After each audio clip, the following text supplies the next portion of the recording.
You don't have the words because they're hard. So, so just listen to the words and just worship with us in the best way you can. So.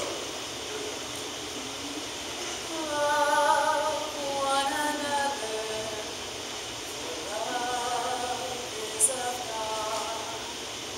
He who loves his word, God, then knows God. He who does not love does not know God, for God is love. God is love. Love one another. Love is of God. He who loves his neighbor and knows God. He who does not love does not know God, for God is love. God is love. Love one another. God is of God. He who loves his neighbor and knows God. He who does not love does not know God, for God is love. God is love. Love one another. Love is of God. He who loves his neighbor knows God. He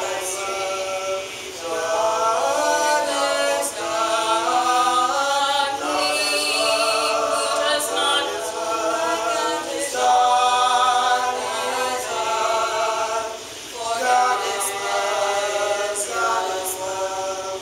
God is love. Love one another. Love is of God. God is love. Loves his God is love.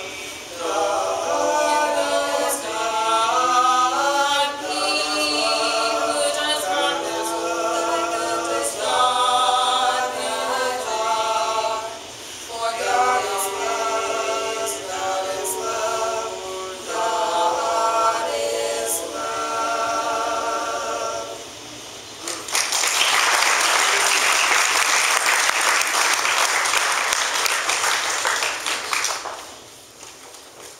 So one thing that I love to do is I love to listen to Christian debates. I think they're a lot of fun. I think it's nice to see people argue in a respectable way. You know, it's pretty neat. But one thing I've never heard an agnostic or an atheist or anyone else like that, I've never actually heard anyone say, well, I'm not going to be a Christian. I don't believe in Christianity because of 1 Samuel 28.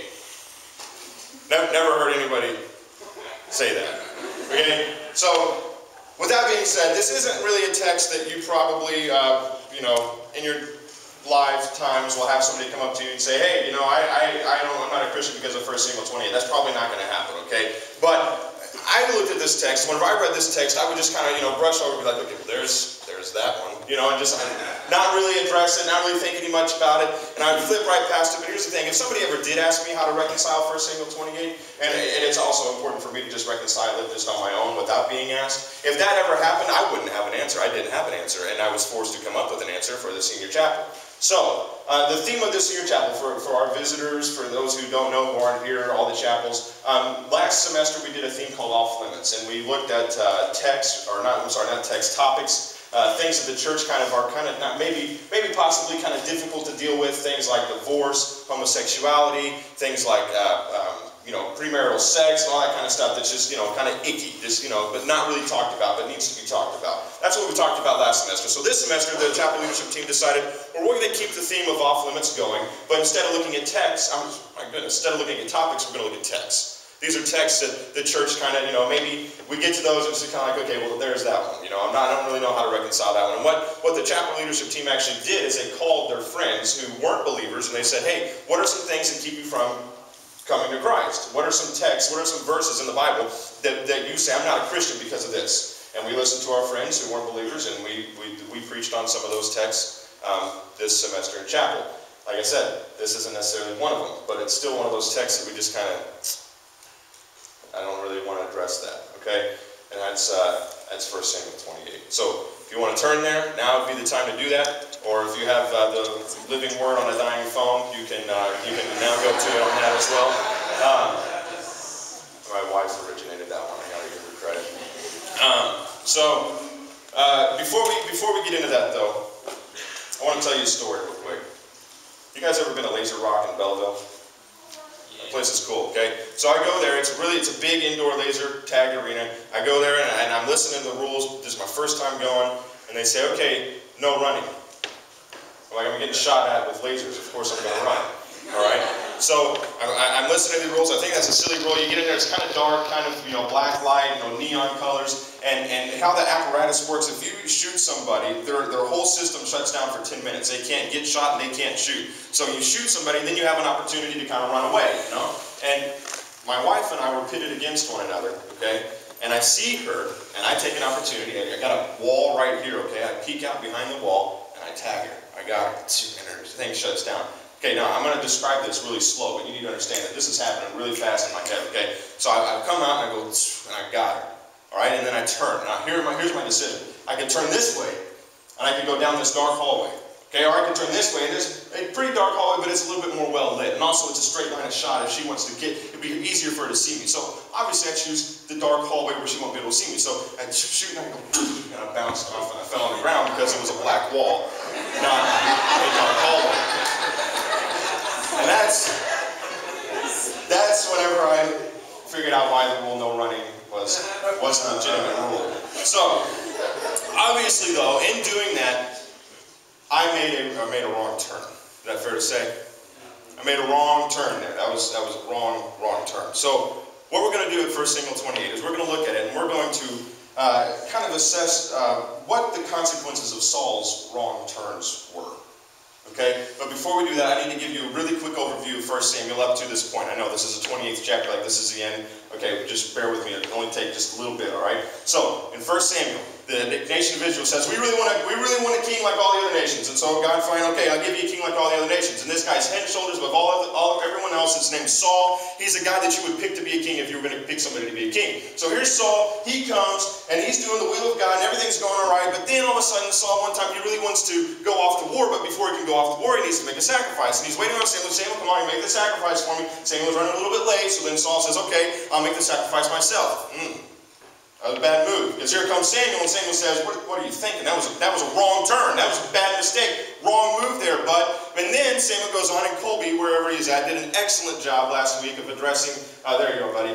They did an excellent job of addressing how Saul messed up with the Amalekites, and how he didn't slaughter all of them whenever he was commanded to slaughter all of them, and how do we as Christians reconcile that. Great job. If you want to listen to it, it's on the website. But he didn't slaughter all of them, and again, Samuel says, wrong turn, buddy, big mistake, you messed up on that one too, and actually, the Lord actually rejects Saul at that point. Then, David is anointed king of Israel, undercover, not really a big deal, anointed as king in his home, and then David goes and kills Goliath, and we know that story, and then David becomes very prominent, a mighty warrior. Saul gets jealous, tries to kill him, David spares his life, and there's a moment whenever David is running from Saul, and David needs some sustenance and strength, and where does he go? He goes to the priests of Nob. At Nob, he goes there, the house of the Lord, the temple, and he gets the bread that was meant for the priest. And he eats it, and God sanctions it. He doesn't strike David and his men dead. They needed strength and sustenance, and he's God's anointed king, so he gets it from the house of God. Okay? And then Samuel dies, and then eventually you end up right here in 1 Samuel 28. I told you it wouldn't take that long. Mainly because I talked fast, but 1 Samuel 28. That's where we are. We're going to look at verse 3. Now Samuel had died, and all of Israel had mourned for him, and buried him in Ramah, his own city. And Saul had put the mediums and the necromancers out of the land. The Philistines assembled and came and encamped at Shunem. And Saul gathered all Israel, and they encamped at Gilboa. Now here's where it is. Where Saul saw the army of the Philistines, he was afraid, and his heart trembled greatly. And when Saul inquired of the Lord did not answer him, either by dreams, or by Urim, or by prophets. So here you have Saul, and the Philistines are rising up against Saul, and it's a big, mighty nation, and he's looking at the army, and he's thinking, oh my goodness, I'm going to be abolished. Isn't that right, buddy? Yeah. I don't know if my son was talking to me, so I need to acknowledge him. You know. So the big Philistine army is rising up against Saul, and he's freaking out, and he's scared. So he comes to God. He says, God, what do I need to do? God, what do I need to do about this? And there's no answer. God's ears are deafened towards Saul. No dreams. He actually killed the priest, so there goes the whole Urim thing. Of course he's not going to do that. He killed the priest at Nob after he found out that they helped Saul, so there goes your answer there from getting it from that source. No prophet. Samuel just died. God's not talking to Saul. Talk about a pretty heavy consequence for making some wrong turns. One of the biggest consequences is that the Lord left Saul. And God was not listening to Saul's prayers. That's a heavy consequence. You know, think about this. It's like whenever you, maybe if you're in a situation like this right now, I don't know, I remember with my wife, you know, you're kind of interested in each other, and you're texting, because that's what we do now, we text, and you kind of put something out there, kind of, I like you. You know, you just kind of, you send them a text message, you kind of put your neck out there on the line a little bit, and then you wait. And it's like, I wonder what she's going to say. And you get a little anxious, and then 30 seconds goes by, and it feels like 3 days, and then they text back, and you guys know that, you're waiting for that response, okay? Well, this is times 10 for Saul, because he's about to get destroyed, him and his nation, and he's thinking, okay, God, what do I need to do? And you say, well, okay, now hold on a second. We're talking about right turns, wrong turns. Didn't Saul turn towards God? Okay, you tell me if this is considered turning towards God. Okay, you tell me that. If this black wall back here represents my sin and my pride and my arrogance, which is where Saul liked to turn, if that represents that, and I'm facing this, and all of a sudden I've got all this problem, this calamity coming around me, and I go, oh, and back there represents God, and I go, hey, God! Or, oh man, oh my God, hey, God! That's not turning towards God. And that's exactly what Saul was doing. You say, well, how do you know Saul was doing that? Well, because of what he did next. Let's look at verse 7. Then Saul said to his servants, seek out for me a woman who is a medium, that I may go to her and inquire of her. And his servant said to him, behold, there is a medium at Endor. Notice how long it took him to come up with an answer there. So Saul disguised himself and put on other garments and went, he and two other men with him. And they came to the woman by night. And he said, divine for me a spirit, and bring up for me whomever I shall name. The woman said to him, surely you know that what Saul has done, how he has cut off the mediums and the necromancers from the land. Why then are you laying a trap for me, to bring about my death? But Saul swore to her, by the Lord, as the Lord lives, no punishment shall come upon you for this thing. Then the woman said, whom shall I bring up for you? He said, bring up Samuel for me. When the woman saw Samuel, she cried out with a loud voice, and the woman said to Saul, why have you deceived me? You are Saul. The king said to her, do not be afraid. What do you see? And the woman said to Saul, I see a God coming up out of the earth. He said to her, what is his appearance? And she said, an old man is coming up, and he is wrapped in a robe. And Saul knew that it was Samuel, and he bowed with his face to the ground and paid homage. Okay, so obviously you can see how we kind of have a hard time reconciling this, okay?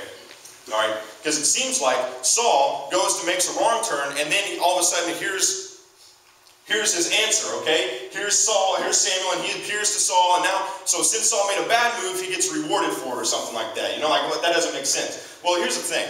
The questions that we need to ask ourselves is this medium legitimate, or is she a shyster, okay? And now here's the thing. Here's what people who are into, kind of tricking people whenever it comes to these medium type things, here's what they do. They interview people. And they have this interview process, and they try to glean some information. And then they kind of make very generic, very general statements, and they seem like they're real specific, and then the person leaves actually thinking that they talked to their loved one who's passed. Okay? Or, I believe, there's other options out there of people who actually manifest demonic apparitions. Okay? Apparitions. Alright? I believe that that is a legitimate thing, and I believe that that is real. Okay? So we need to ask ourselves, is this woman actually manifesting something that is demonic, or is she trying to trick people? Well, notice how long the interview process was with Saul. It wasn't there. What do you need me to do? Who do you need me to call up? Samuel. Okay, well, here he is. Oh my gosh. Now here's why I think that Samuel was Samuel and not a demon. Okay? Because the woman was surprised. She was shocked. She realized, I don't have control of this situation. This is different than anything I've done before. This is not like what I'm used to. This is different because it's a soul, it was a spirit, and it was Samuel's spirit sent from God. That's how we would reconcile that, okay? Now, let's keep going. We got more to reconcile, as you'll see. Then Samuel said to Saul, why have you disturbed me by bringing me up? This is verse 15. Saul answered, I'm in great distress, for the Philistines are warring against me, and God has turned away from me and answered me no more, either by prophets or by dreams. Therefore I have summoned you to tell me what I should do. And Samuel said, why then do you ask me, since the Lord has turned from you and become your enemy? The Lord has done to you as he spoke by me, for the Lord has torn the kingdom out of your hand and given it to your neighbor David. Because you did not obey the voice of the Lord and did not carry out his fierce wrath against Amalek. Therefore the Lord has done this thing to you this day. Moreover, the Lord will give Israel also with you into the hand of the Philistines, and tomorrow you and your sons will be with me. The Lord will give the army of Israel into the hand of the Philistines. Now, got more to reconcile here, okay? All right, so Samuel says, why have you disturbed me? Okay, so Saul has the power to disturb Samuel? No, not quite. If there's a slave and a master who's asleep in the same house and there's a knock at the door, okay, and then the master says to the slave, go get up and answer the door, and the slave answers the door, the slave is perfectly entitled to say, why have you disturbed me? Okay? But really, it's the master who sent the slave. Does that make sense? And it's not the person who's knocking who has control over the slave, it's the master. So that's what we've got going on here. God says, okay, Samuel, this guy isn't figuring it out. Why don't you go talk to him? Okay, so he goes and talks to him. All right, now here's the thing also. We think, well, God rewarded him by doing this because he actually sent a prophet to him and he was able to listen. That's not it at all. That's not what happened here, because notice that Saul is wanting an answer for what to do. And did Samuel tell him what to do? He didn't tell him what to do. He just reiterated what he had said before whenever Saul did what he did with Amalek. He said, look, I'm going to use my deductive reasoning skills here, okay? God's not answering you. It's because he's not with you, because I already told you he's not going to be with you, because you wouldn't listen to him, because you weren't with him. So there's reconciliation here. We've reconciled that, but we also see another consequence here of Saul's wrong turns. And really, that's what we're ultimately talking about. And that is that Saul's wrong turn brought the judgment of God upon him. And that was already announced to Saul. He didn't get it. He needed to be told again and again and again. Kind of reminds me when I was younger, okay? And I like to watch Power Rangers. Can I get a witness? All right. Love to watch Power Rangers. And I loved it, but here's the problem. I wanted to be a Power Ranger. And so I would punch and kick people. Alright? And so my mom said, well, if you keep watching Power Rangers and keep punching and kicking people, then I'm not going to let you watch Power Rangers anymore. Well, guess what? I still wanted to be a Power Ranger. So I still kept punching and kicking people, and guess what? I got it taken away from me. Here's the thing. The judgment of God is a real thing, and it's there, and it's heavy. And whenever God says, hey, if you do this, then this will happen, that's going to happen. I mean, there's no ifs, ands, or buts. So Saul's surprised here. He says, okay, God said this would happen, but now I'm surprised because this is coming against me. And aren't I the king's anointed, the Lord's anointed? Aren't I the anointed king? What's going on here? Well, God's already told you, Saul. He's already made it very clear what his judgment is and what's going to happen. So you shouldn't be surprised. And he actually needed to be told again by Samuel coming back from the dead at the hands of this witch, so that he could be told again, basically, that you're going to die. And then also I had a problem just for free, okay? Well, whenever Samuel said, you're going to be with me, I don't see Saul and Samuel in the same standing before God. I've talked to Barcus, I read some commentaries. The common belief is that whenever Samuel said, you'll be with me, he's just talking about you'll be with me in death. Okay? Just, you're going to die tomorrow. All right? So, let's look at verse 20. Then Saul fell full length on the ground, filled with fear because of the words of Samuel. And there was no strength in him, for he had eaten nothing all day and all night. And the woman came to Saul, and when she saw that he was terrified, she said to him, behold, your servant has obeyed you. I have taken my life in my hand and have listened to what you have said to me. Now therefore, you also obey your servant. Let me set a morsel of bread before you and eat, that you may have strength when you go on your way.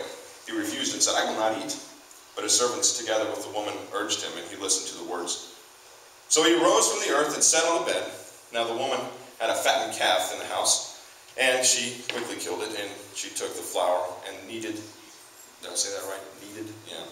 and baked unleavened bread of it. And she put it before Saul and his servants, and they ate, and they arose and went away that night. Kind of weird that that's in there, if you ask me. Why is that in there, that she went through all this trouble to feed him? Why is that important to the text? What does this have to really do with anything? I don't really get it, okay?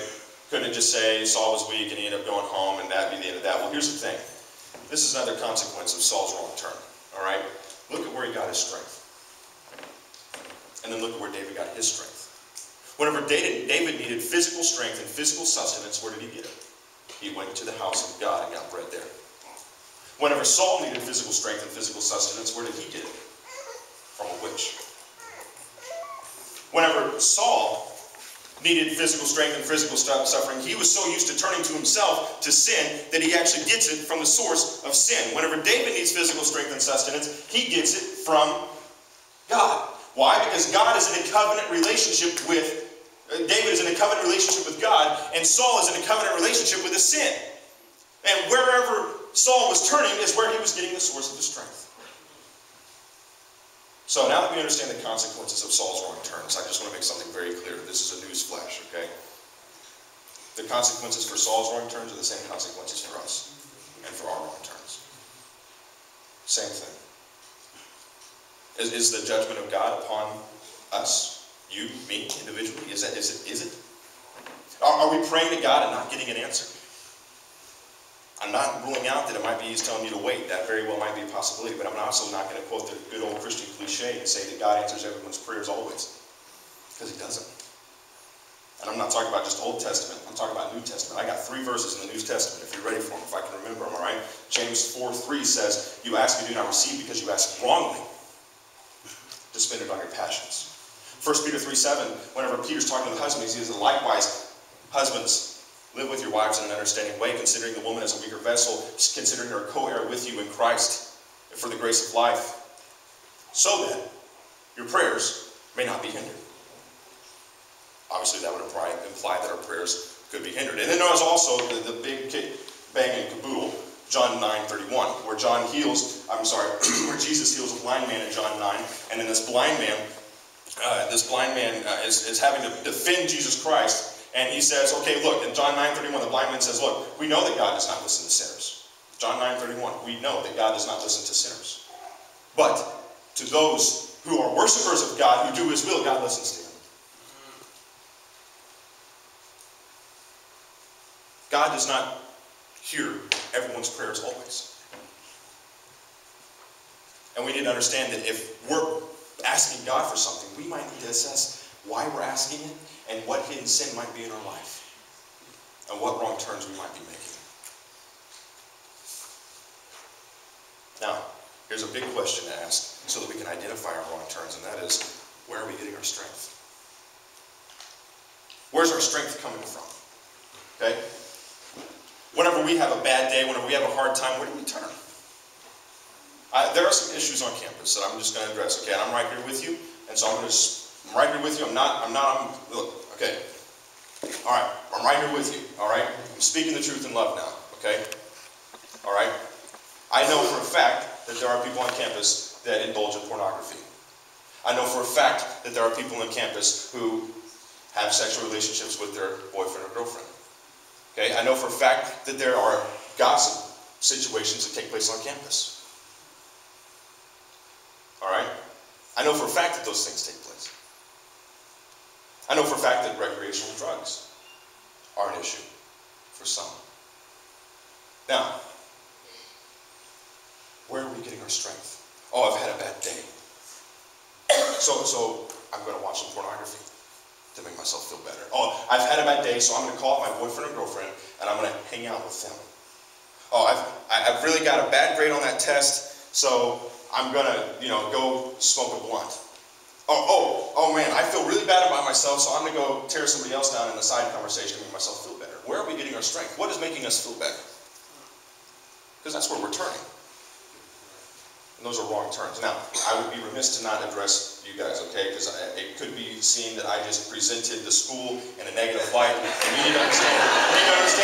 You need to understand something, okay? If you find a place where these situations aren't taking place, then you need to understand that you've got family mourning for you because you're in heaven. All right? Okay? Make that clear?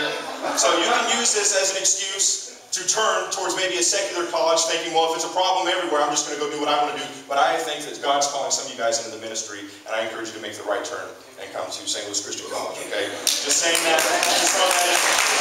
So, not trying to use it this in a negative light at all, okay? Now, maybe we don't turn to things that are all that bad. Maybe we turn to things that are, well, maybe they're just kind of things, okay? Maybe whenever we have a bad day, we just go and we want to just play video games. Man, we just want to play video games. Or maybe we want to watch Netflix or Hulu or DVDs or whatever else. Or maybe we like junk food. All right? Not necessarily wrong. Those things aren't wrong, but they are if we turn to them before we turn to God.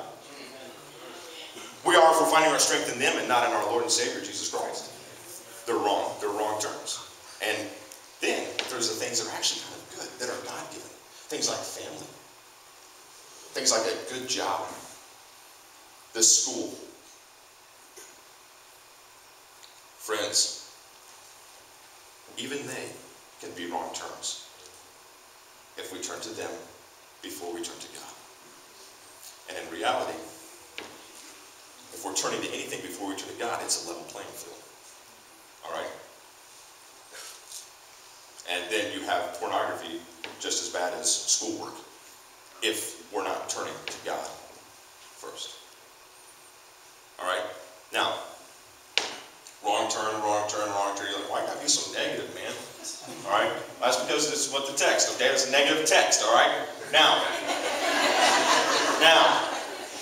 let me say this. In light of 1 Samuel as a whole, I want to bring something out of it, okay? It is not too late ever to make the right turn. Okay? It wasn't too late for Saul. Here's the thing. It was not too late for Saul. You might want to say, well, Saul, his fate was already sealed. You said it yourself. God's judgment was coming down upon him. Yes, the consequence of him not listening to the Lord with the sacrifice, with Amalek, the consequences of that were that the kingdom was going to be ripped out of his hands and given to someone else. Yes, that is a true consequence. And it might even mean his death.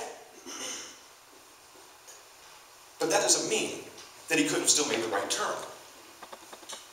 Let's look at David. One thing that I didn't mention in my overview, my survey of 1 Samuel, is that David actually made a wrong turn in this too. In a moment of weakness, David decides he's going to join the Philistine army. Kind of the enemy of my enemy is my friend type of mentality. But David eventually realizes what he's done and turns towards God. Repents. In case you haven't figured it out, that's the right turn. You know, repentance. Now, again, repentance, the right turn, does not wipe out the consequences that we have here on earth, okay? But it does reinforce or strengthen that relationship that we do have with God. You want some examples? We have Moses, who struck the rock, and because he struck the rock out of anger, because he got mad, he was not allowed to enter into the promised land. Okay? Now imagine how frustrating that is. You want a sermon on entitlement. That's it. Alright? Moses. Imagine how frustrating that is. But Moses repents, preaches an amazing sermon, and dies. And he dies in good standing before God, and everything's all right.